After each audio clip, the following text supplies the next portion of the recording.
সিলেটে এখন পর্যন্ত 4টা টেস্ট ম্যাচ হয়েছে। এই মাঠের গড় রান, স্পিনারদের বা পেসারদের রেকর্ড কেমন সেসব নিয়ে আপনাদের সঙ্গে আলোচনা হবে। এই মাঠের 4 টেস্টের প্রথম ইনিংসে গড় রান 265, যেখানে দ্বিতীয় ইনিংসে রান প্রায় 230, আর তৃতীয় ইনিংসে 298, চতুর্থ ইনিংসে গড় রান 176। এই মাঠে পেসাররা নিয়েছে 62টা উইকেট, বোলিং গড় 27 আর ইকোনমি 3.34, 5 উইকেট দুবার, স্ট্রাইক রেট 49 পেসারদের। অন্যদিকে স্পিনাররা নিয়েছে 90টা উইকেট, যেখানে গড় 22, ইকোনমি 2.89, 5 উইকেট 5 বার, আর ম্যাচে 10 উইকেট 3 বার।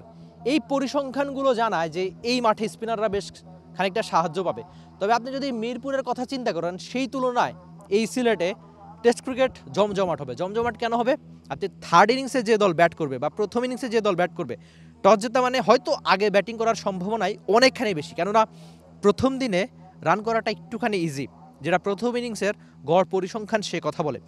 টানা তৃতীয়বার অর্জন করেছে দেশের সেরা সুপার ব্র্যান্ড স্বীকৃতি বসুন্ধরা টিস্যু। সচরাচর আমরা দেখি যে মিরপুরের উইকেট নিয়ে কত বেশি আলোচনা হয়, কত বেশি সমালোচনা হয়। তবে সেসব যদি আপনি একটা পাশে সরিয়ে রাখেন, এই সিলেটে প্রচুর রান হয়ে থাকে সবসময়। আপনি জমজমাট টেস্ট ম্যাচ দেখতে পাবেন সে আশা আপনি করতেই পারেন। হয়তো বাংলাদেশের ব্যাটাররা এখন পর্যন্ত এই মাঠে খুব বেশি সেঞ্চুরি করতে পারেননি। আমি যদি ভুল না করে থাকি, এই মাঠে খুব সম্ভবত শান্তই একটা সেঞ্চুরি করেছিলেন। তো আপনি হয়তো আরেকটা সেঞ্চুরি দেখতে পাবেন বাংলাদেশি ব্যাটারদের কাছ থেকে, যদি তারা নিজেদের সামর্থ্য অনুযায়ী খেলতে পারে। সিলেটের আকাশে অলরেডি প্রায় এখন সন্ধ্যার মতো সময়।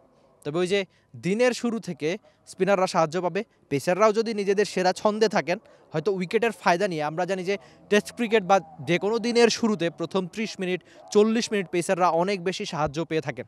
সিলেটের উইকেটও অনেকটা তেমন। আজকে যখন বাংলাদেশ দল প্র্যাকটিস করেছে, প্রত্যেকটা প্লেয়ারের আকর্ষণ ছিল উইকেটে। তারা টনি হেমিংয়ের সঙ্গে আলোচনা করেছিলেন।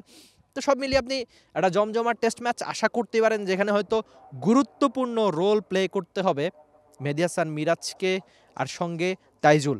আমরা জানি যে ঘরের মাঠে এই দুই স্পিনার সামান্য যদি উইকেটের সাহায্য পেয়ে থাকেন, তাহলে তারা কতখানি ভয়ঙ্কর হয়ে ওঠেন। যদিও সিলেটের উইকেটে কিন্তু ব্যাটারদের জন্য অনেকখানি রয়েছে। আমরা আশা করতেই পারি যে দারুণ একটা টেস্ট ম্যাচ হবে, যেখানে বাংলাদেশ দাপুটে ক্রিকেট খেলে আয়ারল্যান্ডের সঙ্গে জিতবে। আয়ারল্যান্ডের সঙ্গে বাংলাদেশের রেকর্ডটা কিন্তু দারুণ। একটা টেস্ট ম্যাচ খেলেছে, সেই একটা টেস্ট ম্যাচে জিতেছে। তো সিলেটে কি জয়ে সিরিজটা শুরু হবে কিনা টেস্ট ক্রিকেটে বাংলাদেশের, আপনি অপেক্ষা করতে পারেন। আর আপনি যে প্রশ্নের উত্তর খুঁজবেন যে বাংলাদেশ জিততে পারবে কিনা, সে প্রশ্নের উত্তর সময়ের হাতেই। Rifat Emil, T Sports, Sylhet.